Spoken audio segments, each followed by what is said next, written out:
straight out to Jim Spellman, CNN correspondent, Kansas City. He's there at the Irwin home. Jim Spellman, thank you for being with us. Cops have swooped back down on the family home, the so-called crime scene, pursuant to a search warrant. It's my understanding that in the past, the family allowed them in with consent. In other words, the cops don't have to get a search warrant if you let them come in. This time, they're coming into the home with a search warrant, and also the family has been booted. They cannot come back into the home, according to police, for as long as it takes. What do you know, Jim Spellman? That's right. As soon as this search warrant was issued Tuesday night, police showed up here, 2 or 3 cars at a time, barring access from the family into Baby Lisa's home. Today, investigators are here. Local police, as well as the FBI, CSI units, are in the house investigating. They say that it's not based on new tip. They say that they're doing due diligence. But Nancy, this is a much different kind of search than we've seen from the consensual searches when police have entered in the last week or so. Jim Spellman, why are they dressed in moon suits? I can see that. Well, why are they dressed like that? What's happening? Well, we're not sure, but this is a totally different kind of team that we've seen go in the past. In the past, we've seen some uniformed officers and some plainclothes detective types go in, including one time with dogs, but they've really ramped up this search. They have the whole CSI van with them here, and like you said, in the moon suits. They're clearly doing a different level of search than they've done in the past. We don't know exactly what they're looking for, but we know it must be key to the investigation if they need to get a search warrant for it, and it's not something they found on their previous consensual searches.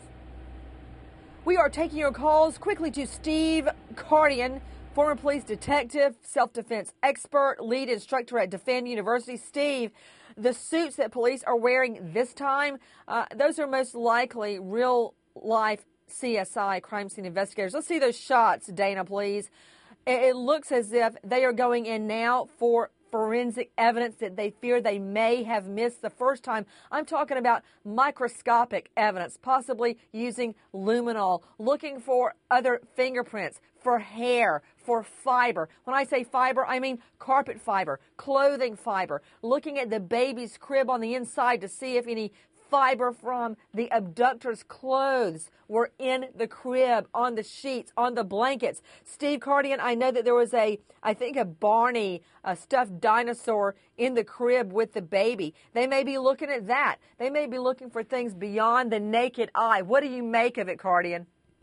Well, a professional CSI team is going to go in with the suit so as not to contaminate the evidence that may be there. They're going to go through that house with a fine-tooth comb. They are looking for any evidence that someone forcibly entered that house. They are looking for hair and fiber evidence. They're going to be looking for DNA and fingerprints that may show that someone was inside that house that is not related to the family. And they're going to go through it with a fine-tooth comb. The FBI has many options at their fingertips as opposed to local law enforcement. So it's a good thing that they're involved. I think that it's going to be You're right about that, Steve Cardian. Back to Jim Spellman joining us outside the family home.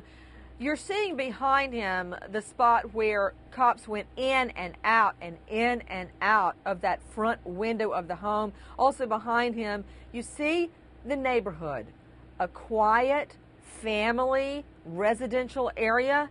Nothing like this has ever happened there before. Jim Spellman, I'm a little twisted up on this. What am I hearing, that the parents haven't spoken in depth to the cops since October 8th? That's right, 11 days now. You know, investigators really want to be able to question them freely, not only for what happened that night, but they've gotten over 550 credible tips. Every one of those they want to be able to run by the family, see if that lines up somehow with someone they may know, someplace they may have been. Without that cooperation, police here are getting more frustrated every day as they operate in the dark sometimes, doing searches without information from the family that could have been, you know, eliminated, even having to do them if they could just speak free with the family. That's a growing divide, and it's gotten a little more serious even since this new attorney, Joe Tacopino, is on the scene. He insists they want to cooperate, but they still aren't talking, and nor are the two boys, the half-brothers of baby Lisa that were in the home that night. Family refuses to to allow them to be re-interviewed either, Nancy. You know what? That's another interesting point, Jim Spellman, that now the mom and dad are refusing to allow the children to speak to cops anymore. They've had one interview with police, is my understanding. And we also have learned that at one juncture, the two boys said they heard noises that night. A lot is getting redefined, refocused in this case. We understand Mommy now says she had at least 5 glasses of wine that night. Remember, she bought a big honking box of wine at the grocery store. Let's see that video, Dana. Ramp it up for me. Around 5 p.m.